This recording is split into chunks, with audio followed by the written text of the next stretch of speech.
그다음 면접 전형에 대한 팁을 말씀드릴게요. 첫 번째는 자기소개인데 자기소개는 되게 고민을 많이 하시잖아요. 자기소개를 어떻게 해야 될지도 잘 모르겠고 이렇게 내가 뭐 말하는 게 1분이야 몇 초야 이런 것도 좀 있고 그렇잖아요. 제 생각에는 되게 원초적이고 말초적으로 좀 접근을 해줘야 되는데요. 앞에 앉아있는 면접관들은 현업에서 계속 일을 하고 있다가 인사팀에서 불러서 내려오는 사람들이거든요. 6시간씩, 7시간씩 여러분들 얼굴 보고 여러분들 말 듣는 게 그 사람들 업무였어요. 하루 종일. 너무 지루하고요. 미칠 것 같아요. 면접 진행 같은 거 하다 보면 면접관들이 항상 저한테 하는 얘기가 너무 지루해서 졸려 죽겠어. 언제 끝나? 이런 얘기밖에 저한테 안 해요. 근데 이런 사람들한테 어떻게 하면은 내 이미지를 그 사람들한테 박아줄 수 있을까? 저는 항상 이렇게 자기소개를 했어요. 매번 똑같습니다. 제 자기소개를 해보면 이랬어요. 안녕하십니까. 지원자 손주환입니다. 저는 보시다시피 키가 매우 작습니다. 그런데 제가 전에 사귄 2명의 여자친구는 저보다 키가 컸습니다. 이상하죠? 보통 여자친구들은 키 작은 남자 별로 좋아하지 않던데요. 제 생각에 그녀들은 저한테서 제 인생에 대한 비전과 미래에 대한 확신을 보지 않았나 싶습니다. 제가 장도 유비를 만나기 전까지는 한낱 누운 용에 불과했다고 합니다. 제게 강과 바다가 되어주십시오. 제 역량을 마음껏 펼쳐 보이고 싶습니다. 이런 식으로 자기소개를 했거든요. 자기소개를 이렇게 하면 안 볼 수가 없습니다. 제가 진짜 키가 작긴 작네. 이런 식으로라도 눈이 마주칠 수밖에 없게 돼요. 그렇게 여러분들 뭐 머리숱이 없어요? 이런 거 괜찮아요. 머리숱이 없는데요. 사람들이 저를 뭐 비웃어요. 그런데 저는 그래서 사람들이 저를 잘 기억해주기 때문에 괜찮습니다. 아니면 뭐 여러 가지들이 있잖아요. 다 보이세요. 여러분들. 하나씩 단점들이 보이세요. 그렇게 원초적이고 말초적으로 접근해주셔야지만 피곤에 지치고 업무에 쩔어있는 인사 담당자들 그리고 면접관들이 여러분을 한 번이라도 더 보고 뭐가 좀 다르다라고 생각을 해봅니다. 그 다음에 PT 면접인데요. PT 면접이라는 게 되게 좀 어렵고 하시는 분들도 좀 계시고 이게 어떻게 보면 실제적으로 이 사람의 지식과 역량을 평가하는 부분이 가장 크다고 볼 수가 있습니다. 저 같은 경우는 그때 PT 면접 문제가 나왔던 게 NPB 하는 문제예요. 재무관리에 있죠? 수년과 가치를 구해서 지금 이 기업을 내가 인수를 해야 되는지 말아야 되는지를 정하는 것들이 있습니다. 근데 그런 문제에서 항상 여러분들이 너무 이렇게 부담을 가지시는 게 이 수치가 맞나? 이게 7%인가? 요새 인플레이션이 뭐 6.5%인가? 이런 거는 전혀 중요하지 않습니다. 그 면접관들은 전혀 그런 것보다 여러분들이 이야기를 듣고 싶어요. 내가 진짜로 A라는 것에서 시작을 해서 B를 거쳐서 C를 왔는지 아니면 진짜 엉뚱하게 A라는 것에서 엉뚱하게 F로 가고 갑자기 또 G로 가더라. 이런 거를 보는 거지. 여러분들이 오늘자 신문을 읽어서 우리 회사 주가를 아는지 이런 거는 크게 관여를 하지 않아요. 대신 어느 정도의 대충의 어린 짐작을 하셔야겠죠. 유가가 몇 달러나 들어갔을 때 1,000달러 이런 대답은 곤란하겠지만 너무 그거에 치중하실 필요가 없이 그냥 편하게 말씀해 주시면 여러분의 논리만 있으시면 되고요. 그 다음에 또 하나 중요한 것은 페이퍼. 우리 종이에 써갖고 들고 가서 발표하라고 하잖아요. 근데 보통 보시면은 종이에 써진 거 이렇게 써서 가져가서 보내면 가오가 없다고 생각하시는 분들이 좀 계시는지 종이 이렇게 두고서 그냥 외워서 들어가서 PT를 하시는 분들이 간혹 계시는데 저도 그 중에 한 명이었는데 머리가 하얘집니다. 그 자리에 딱 가서 그분들의 그 눈빛을 보고 있노라면 머리가 하얘지고 내가 지금 어디쯤 와 있는지 이게 시간은 체크가 되고 있는데 몇 분이 지나는 건지 파악이 전혀 안 되고요. 어느 정도 페이퍼를 보내면 충분히 그 인사 점수 기준의 평가 기준에도 뭐 전혀 영향을 미치지 않는 페이퍼를 충분히 활용을 해주세요. 그다음 모두가 아니라고 할 때 얘라고 절대로 하지 마십시오. 이게 항상 집단 토론은 마찬가지인데요. 찬반 토론을 보통 많이 하시잖아요. 제가 면접진을 저도 회사를 오래 있다 보니까 지원 같은 걸 좀 많이 나가요. 그래서 찬성 반대 있습니다. 뭐 어떤 거 하시겠습니까? 이렇게 하고 찬성이 걸리는 조들이 있거든요. 그랬을 때는 이제 저희가 말씀을 드리죠. 면접관들도 마찬가지. 면접관이 할 때도 있고 면접 진행 요원이 할 때도 있는데요. 찬성이 좀 많은데 반대하실 분 계세요? 반대하실 분은 이런 거 들어요. 손을. 제가 반대하겠습니다. 왜냐하면 좀 이렇게 저자세로 나가야 될 것 같고 이 사람한테 좀 좋은 인상. 내가 회사에 좀 이렇게 굽신굽신하는 그런 인상을 주고 싶다. 그렇기 때문에 이렇게 하시는데 절대로 그러지 마시고요. 여러분이 준비한 거 하세요. 여러분 절대로 내가 찬성인데 이 사람 잘 보기 싶어서 반대를 하지 마시고요.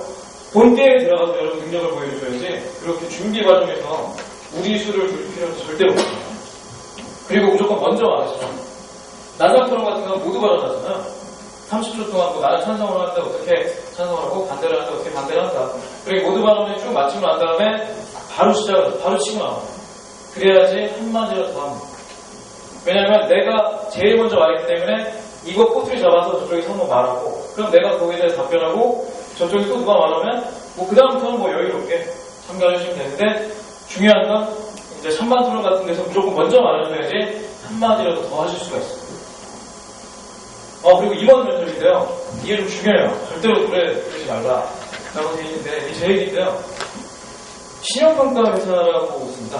혹시 아세요? 신용평가 회사라는 데가 기업들이 회사채를 발행하면 그 회사채의 등급을 매겨주는 데가 신용평가 회사거든요. 그래서 그 신용평가 회사는 우리나라에 이제 3개 유명한 메이저 회사가 있어요.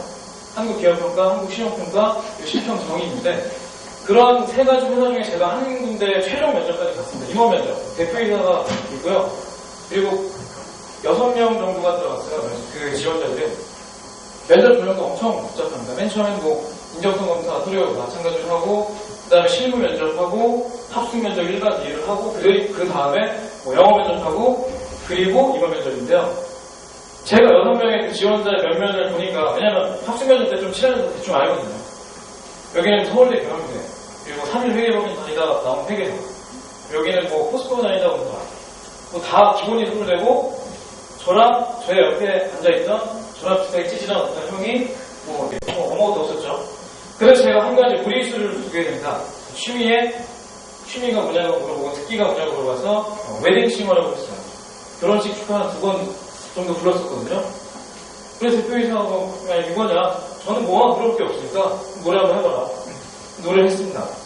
어떤 노래 했냐면 유리상자의 숙녀에게라는 노래였어요. 가사가 이렇습니다.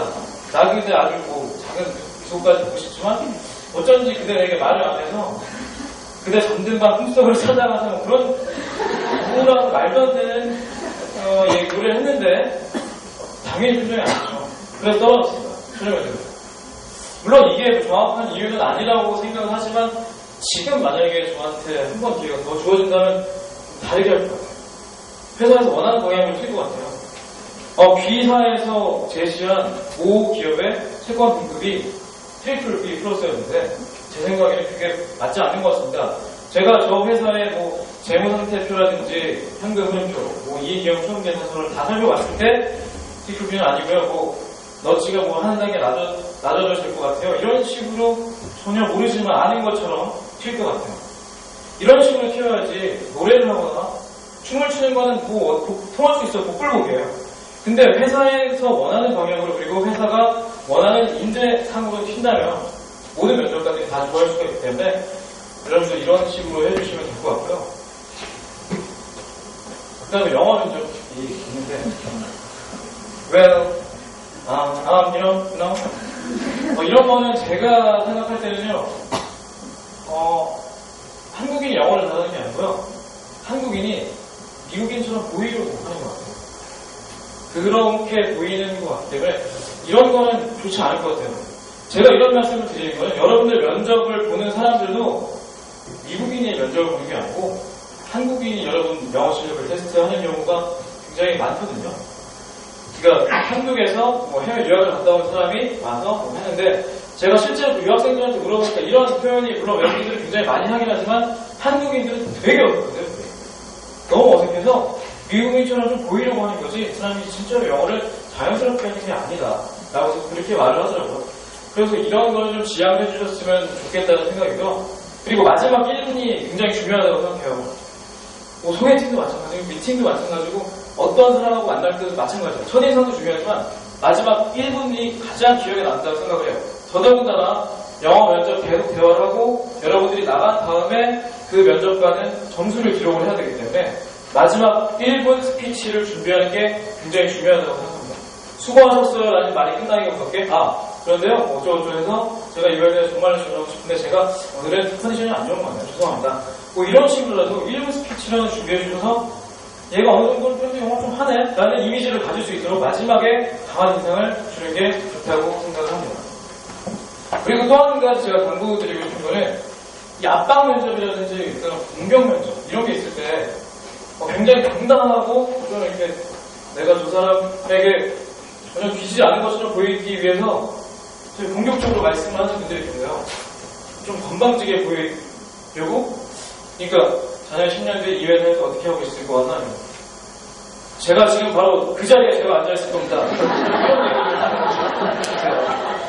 면접관한테 막 그러시는 거예요. 삿대질 하면서. 면접관들이 물론 도전 정신이 있긴 하지만 기본적인 매너조차 없는 경우가 아닐까. 그리고 너무 튀는 거는 아까도 말씀드렸듯이 좋지는 않다는 생각입니다. 만약에 여러분들이 무리수를 줄 수밖에 없는 상황이에요. 너무나 지원자들이 굉장하고 내가 실수를 너무 많이 했어. 그러면은 어쩔 수 없지만 그건 복불복이에요. 그때부터 복불복이 되는 거고. 왜냐면 면접관들도 다 취향이 독특해요. 그런 사람 좋아하는 사람들 분명히 있습니다. 내가 지금 당신 그 자리에 내가 있을 거예요. 이런 거 좋아하는 사람들 분명히 있기 때문에 제가 이게 100%라고 말씀 못 드리겠지만 분명히 말씀드릴 수 있는 건 확률이 희박해집니다. 그 다음에 또 하나의 팁이 있는데요. 다른 면접자들은 여러분들의 적이 아닙니다. 여러분들이 면접장에 실제로 가시면은 이런 생각을 하실 수 있어요. 야, 쟤 안보기 멋있어 보이네. 쟤네 뭐 머리 어디서 했나? 쟤 화장 잘했네? 코는 어디서 했네? 쌍꺼풀 잘했네? 티 안 나네? 쟤는 말 잘할 것 같네? 그런 생각보다는요, 동병상련하게 되죠. 가면. 다 구직자 입장으로 돌아가서 동지가 되는 건데요. 실제로 이런 마인드가 맞아요. 정말 이런 마인드가 맞습니다. 그리고 굉장히 도움이 많이 될 수 있습니다. 의도적으로라도 이분들하고 좀 많이 친해지세요. 굉장히 많은 정보가 여러분한테 들어올 수가 있거든요. 면접장에서 이런 거는 도움이 안 돼요. 뭐 이런 기준 많잖아요. 면접장에 갔는데 휴지가 떨어져 있어서 휴지를 주셨더니 그걸 펼쳐보면 합격이라고 돼 있다. 말이 됩니까? 휴지를 주셨으면 버려야지 왜 펼쳐보고 있어요? 이런 게 아니고요. 면접자들하고 친해져요. 지원자들하고 친해지면서 정보를 많이 얻을 수가 있어요. 실제로 제 경우에도 PT 면접을 보는 어떤 회사의 면접이었는데 면접을 이렇게 계속 보다 보는데 저는 좀 설쳐내는 좀 성격이 있어. 되게 막 말을 많이 하고 억지로 공감대를 만들어서 친해지고 이런 게 좀 있습니다. 의도적으로 그런 건 아니었는데 어떻게 보니까 많은 사람을 또 알게 됐어요. 그 하루 동안에. 근데 가만히 얘기를 들어보니까 PT 면접 주제가 항상 똑같아요. 다 똑같아요. 그래서 저는 PT 면접 들어가서 답을 말고 들어갔습니다. 그렇게 될 수도 있어요. 여러분도 모든 정보, 얻어낼 수 있는 정보는 그들에게서 많이 얻어내요. 이건 물론 복불복이에요. 가장 처음 면접 들어가면 어쩔 수 없지만 이런 노하우 정도는 알아두시는 게 좋을 것 같다는 생각이고요.